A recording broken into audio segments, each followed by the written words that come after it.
What up and welcome to the show. Ouija Mac and Ricky Hill announce Problem Children 2. Twiztid's M&E discography is actually pretty dope. And Esham calls Jamie Madrox a poser. All that and more on today's show.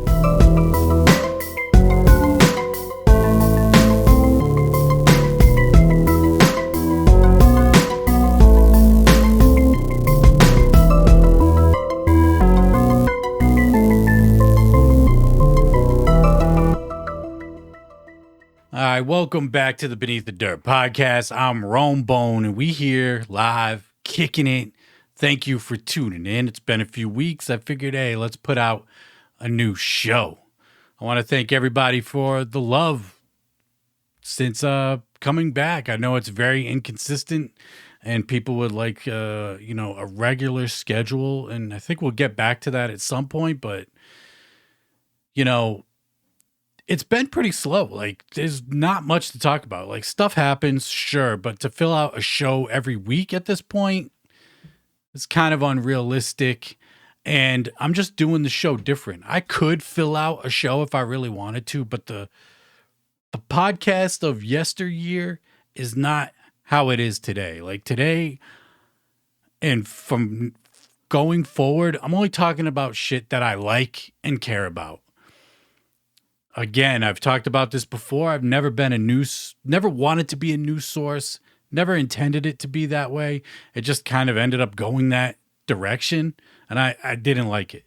So Beneath the Dirt is not your news source. Beneath the Dirt is where you go to hear about shit that I want to talk about. The current going-ons of what I like. I'm not covering anybody and anybody anymore. Like what I tried to do before and what I was doing before. It's just, it made it not fun talking about shit I didn't care about or like. So that is another reason why there's no weekly show like that. Just because the stuff that I do like and care about is just not enough to fill out a weekly show at this point. Again, hopefully we'll get there at some point, but as of right now, we'll just drop an episode at least once a month. And that's what we've been doing the last couple episodes. So just bear with me. And thank you for the continued support. I want to thank everybody that tuned into the Wicked Shit Wednesday stream a few weeks back. That shit was so dope. We were doing the Discogs Shake. I shake my phone on my Discogs collection. A random album would pop up.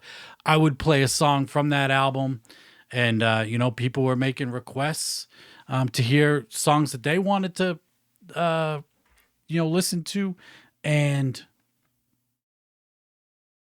if y'all want me to do another Wicked Shit Wednesday stream, let me know. We haven't got striked yet. And until we get striked, I think a Wicked Shit Wednesday stream should be in order from here on out. Maybe we'll make that more consistent than doing the podcast. I don't know. That's definitely a possibility that we can make happen, but it was a lot of fun. I did one, I think, a few months back. I forget when the last time I did a Wicked Shit Wednesday stream was, but that it's always fun doing, but it's always scary possibly getting striked by, the algorithm for the copyrights and all that. But yeah, just thanks to everybody for the continued support. It's super appreciated. And let's get into some shit that I want to talk about this week. Buckshot and Kung Fu Vampire, Big Trouble and Double Dragon. Pre-orders are up now. The new single, In the Void, is up right now. And it's a dope single. We got some video game samples in there. I can't figure out what the exact sample is, but I know I've heard it before. But like I said before, the first Double Dragon album is like my favorite shit from Kung Fu Vampire or Buckshot. I love that project. And then we get the follow-up, Big Trouble with Double Dragon. Sorry, Big Trouble with Double Dragon, not in Double Dragon. I'm thinking of Big Trouble in Little China, which is kind of what they were going for. But we got, 14 songs here on the album. Whole bunch of pre-orders, like I said. Features from C-Mob, Straight Jacket, Gorilla Voltage, and Demi Demery. I like to see Gorilla Voltage back. I think we talked about that on the podcast, but maybe that was during the live stream that I did. Love seeing that Gorilla Voltage is back. Straight Jacket, it's like, I don't know, every time I hear Straight Jacket on a song these days, it's like, damn, this dude's pretty dope. So not filled with features, which is fine with me, because I mean it's a group project. Fuck it, just rock it on your own, and it's dope. Let me see if there is an actual release date for it. I don't see a actual release date for it on the pre-order page. So yeah, I don't see a release date for that, but the album is coming. Pre-orders are up. In the Void, the new single, is out now. So go peep that shit. If you want, you could just go to the Beneath the Dirt playlist.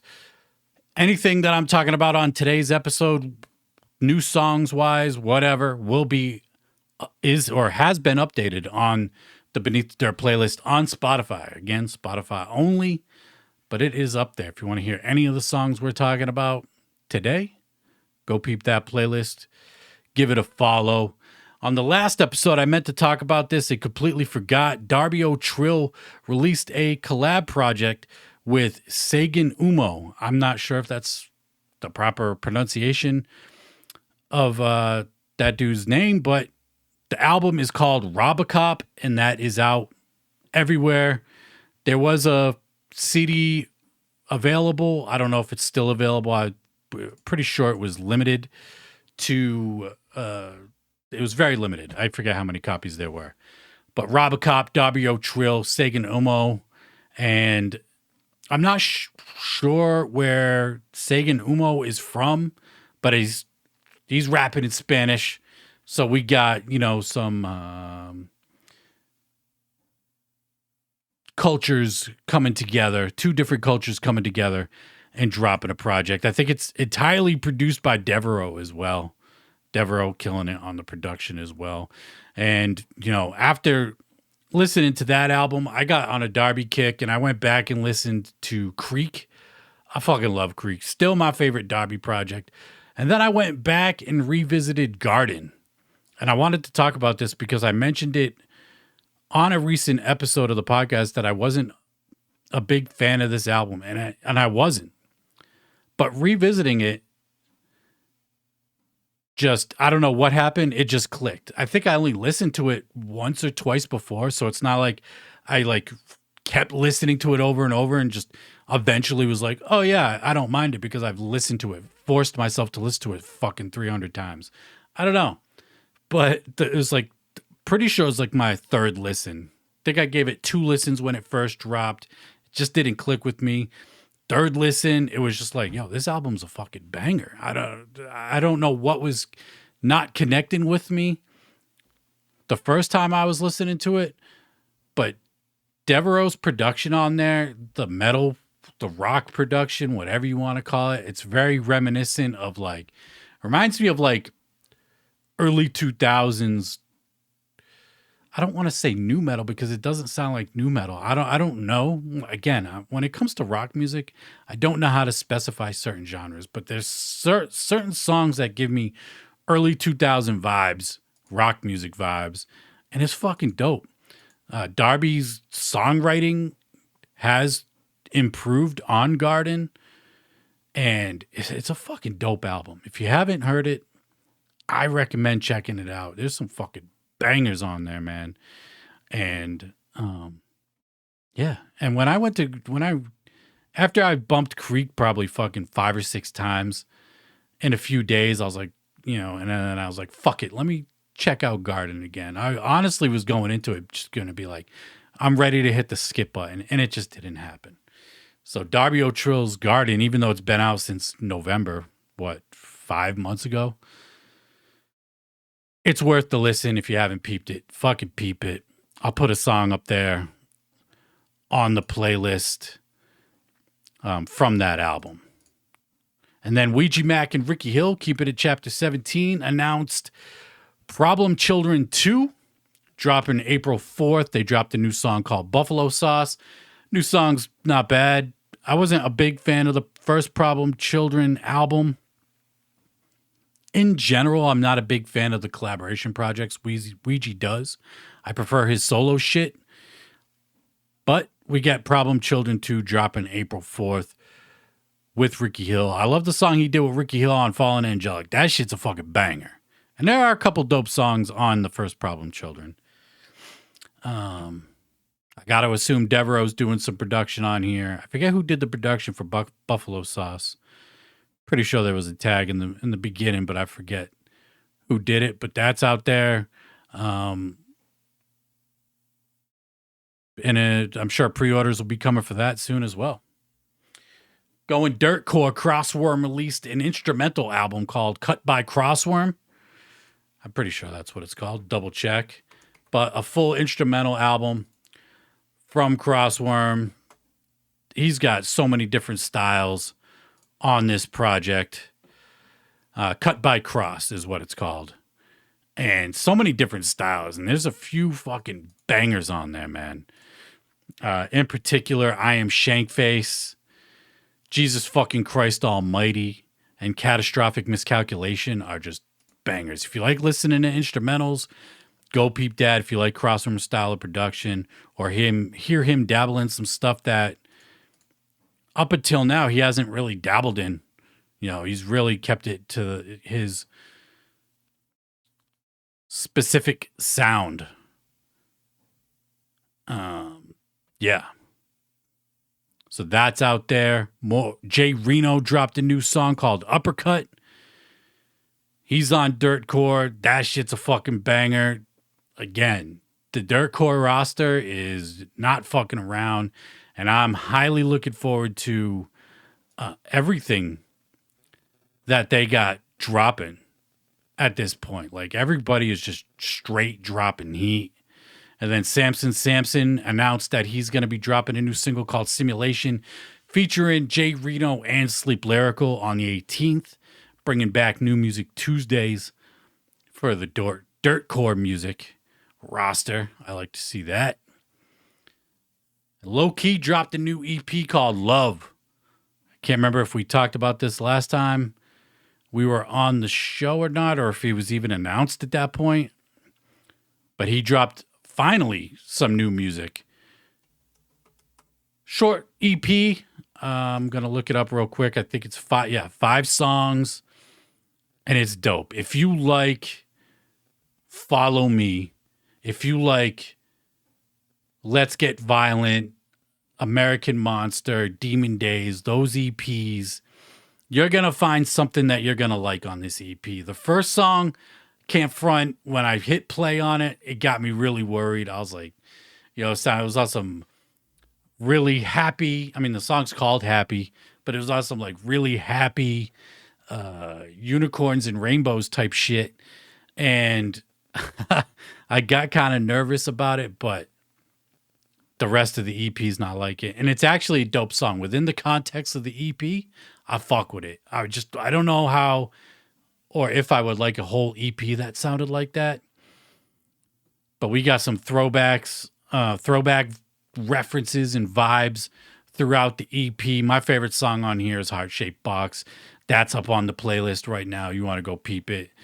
Short EP, 16 minutes, but it's the first new thing we've got from Low Key since, I'm trying to look here. Like, the last project he put out was Metanoia. No, Portraits of Horror in 2023. So 2 years ago, since we got new Low Key music. And even that was like all previously released. The last time we got a project that was all brand new that we hadn't heard shit previous was Metanoia in 2021.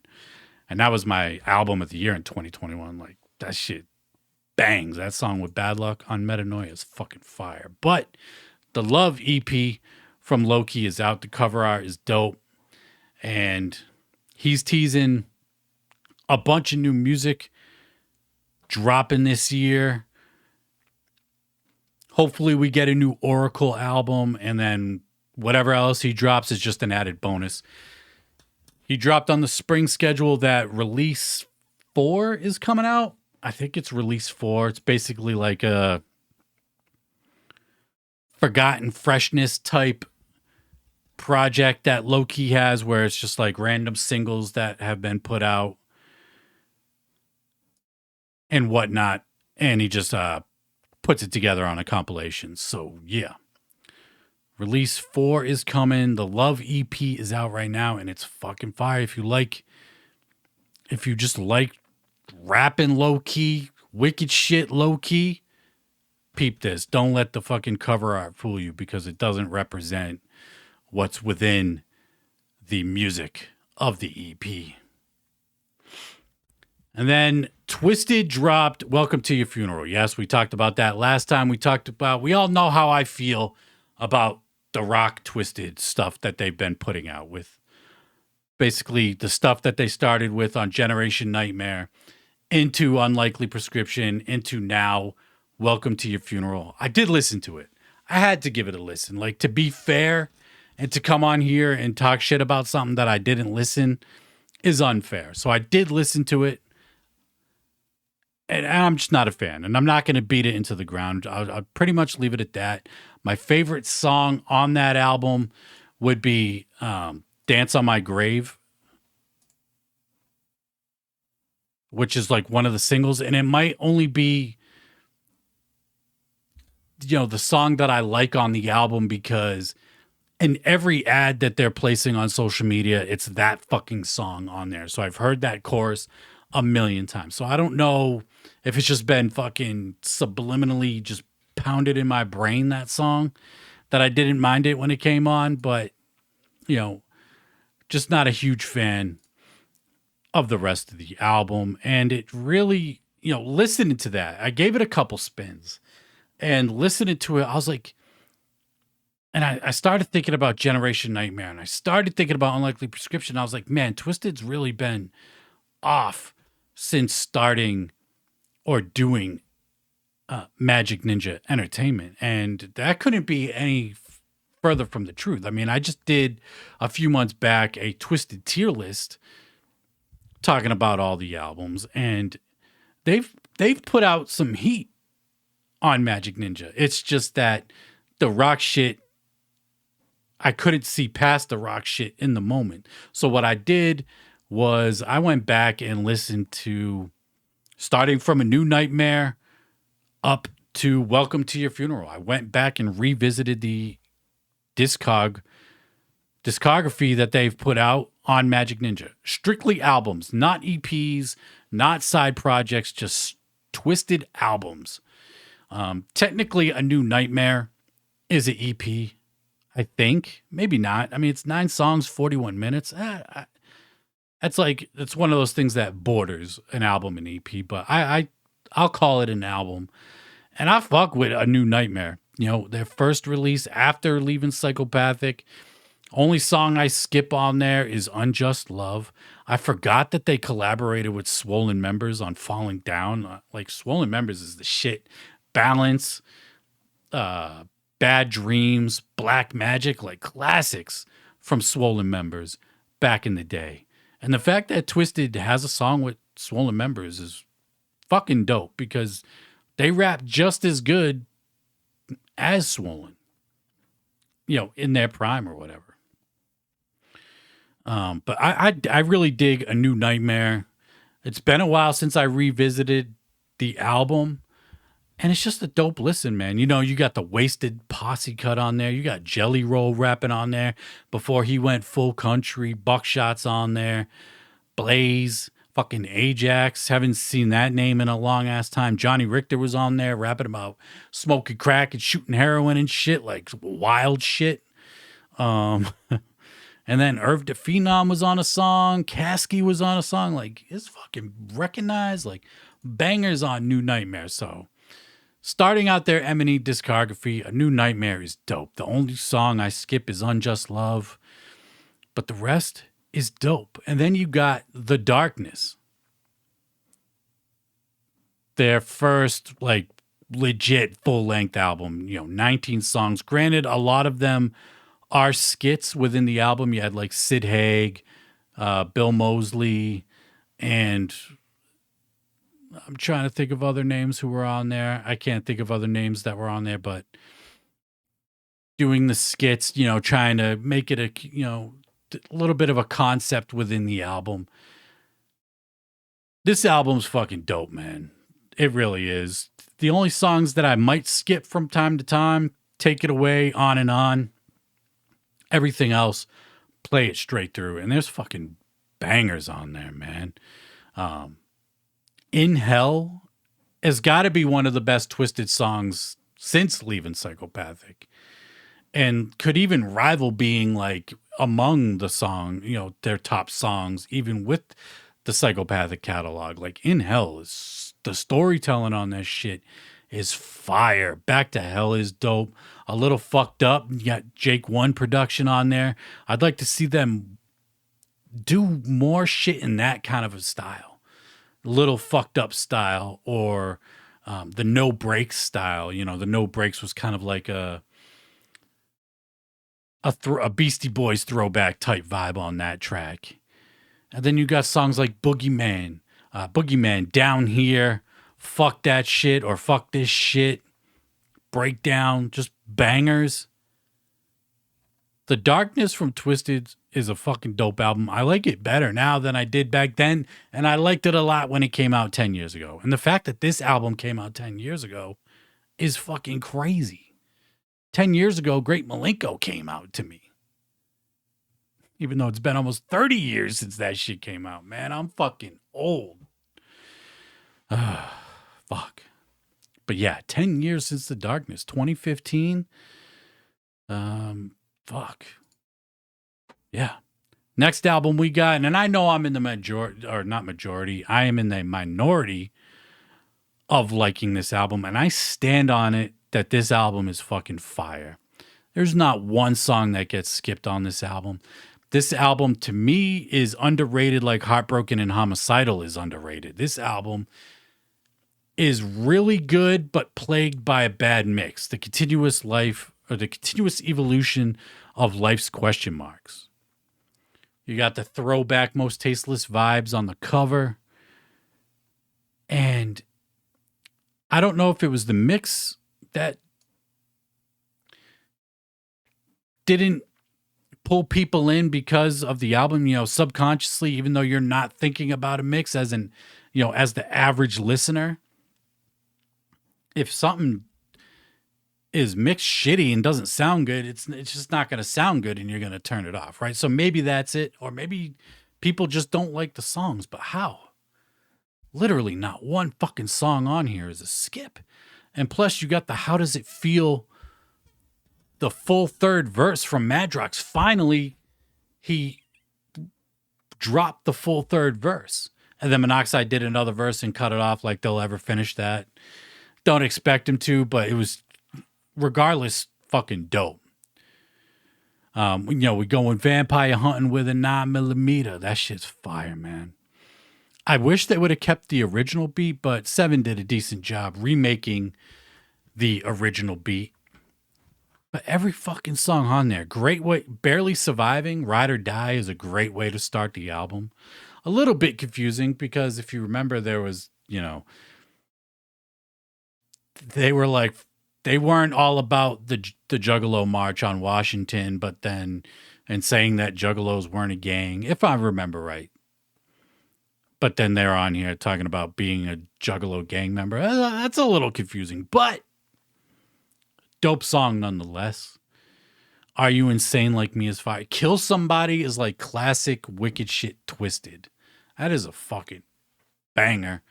I Got These Feelings is a dope song, even though it's like, another one of those unicorns and rainbows type song. Is a fucking dope ass track. And even the rock shit on here. And this is where I think they miss with the rock shit on the new stuff, because on the new stuff, they try to, I shouldn't say they're trying to sound like somebody else, but the music isn't original. It doesn't sound different. Whereas Nothing to You on here, that's a good rock song from Twiztid. That doesn't really sound like fucking anything else I've heard to me. And you got other songs, Familiar, Darkness. Pick any of the rock songs on Freak Show. A lot of their old rock stuff, they didn't it didn't sound like shit that other people did that had already been beaten into the ground and done a million times. And I think that's where they miss me with the rock stuff. Like if they did stuff like Nothing to You and, you know, whatever classic, name any classic rock song from Twiztid, it would probably draw me in. And then you got Long Road Home. Fucking, to me, like that's like classic closing song on a Twiztid album type shit to me. Like that shit's fucking dope. The continuous evolution of life's question marks. I'll stand on it that it's just as dope as Heartbroken and Homicidal. And if you haven't heard it in a while, revisit it. Maybe you'll like it more today. And then Generation Nightmare. Generation Nightmare.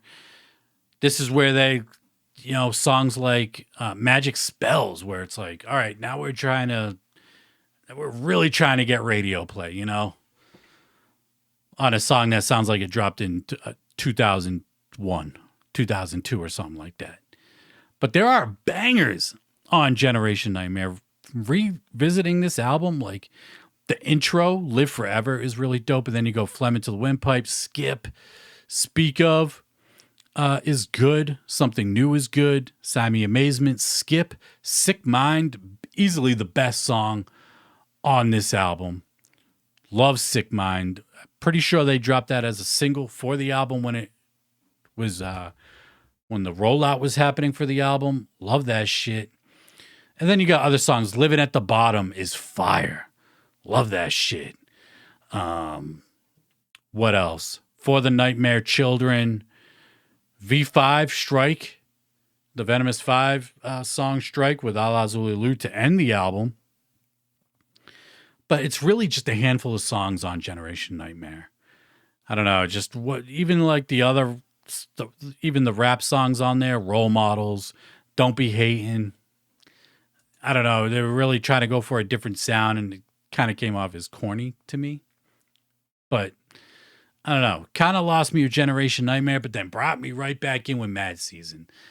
I revisit this album fairly often, at least a few times a year, right?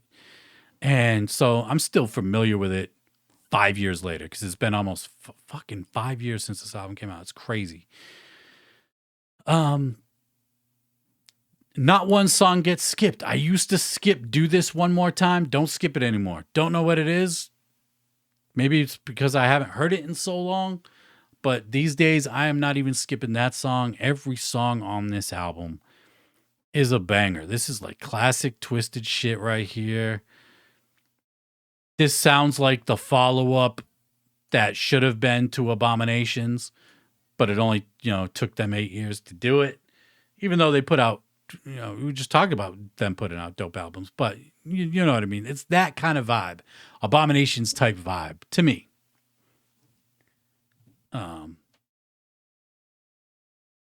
Dark. You tell me Everything's Cursed. Listen to Everything's Cursed and tell me that don't belong on Wicked. Like, straight up, that song sounds like it was left off Wicked. That's what they be telling me. F Feelings is so fucking fire. That beat that Young Wicked put together was fucking sick as fuck. Follow Me with Hyro the Hero is super dope. Hyro has a dope verse on there. The Hungry Like the Wolf remix is actually good. And it's just a solid project from Twiztid. I fuck with Mad Season. Their best album on Magic Ninja Entertainment, in my opinion. Mad Season, I fucks with it heavy. And then even recently I talked about Revelation, how it doesn't get much play anymore. But when I was, going down this M&E deep dive with their discography, got to Revelation, press play, and then Hallelujah came on, and I was like, damn, man. I know I'm in for a dope treat here because this album is fucking solid. Not quite as good as Mad Season, and I probably wouldn't even put it above Darkness. Maybe Continuous Evolution. But not a song gets skipped on here. It's just the songs aren't as strong as Mad Season and like Darkness. They're all good. They're just not as strong. But bangers like Hallelujah, Blueprint, Come Alive with Kid Bookie. I've only ever heard Kid Bookie twice. And once was on this song and once was on a song with Ouija Mac, and both were fucking fire. Twins is dope. Laughable with Young Wicked and Lex the Hexmaster. Probably the best song on the album. Love that shit. Super dope. Revelation is a dope album. And then you get to Unlikely Prescription. I got to this album. It's still just... I can't. I can't with this album. The only song on this album, Rose Petal. That's the only one I fuck with, and it's really the only one to me that sounds like a Twiztid song. All the other songs just sound like Twiztid trying to do something else. But Rose Petal is a fucking banger. I actually played it twice back to back when I was, going through this and just skipping through the songs. And that one came on. I was like, yeah, we got to run that one back twice. So I did. And then you got Lxve. Talked about earlier how I was wrong with Garden. I was wrong with Lxve as well. I don't know if I was just hating to be hating with this album when it dropped because I was still salty for the Unlikely Prescription album and I just didn't give it a fair chance. But two maybe skips every once in a while. But in the last 3 days, I've listened to this album like 5 times as of this recording, like literally in the last 3 days.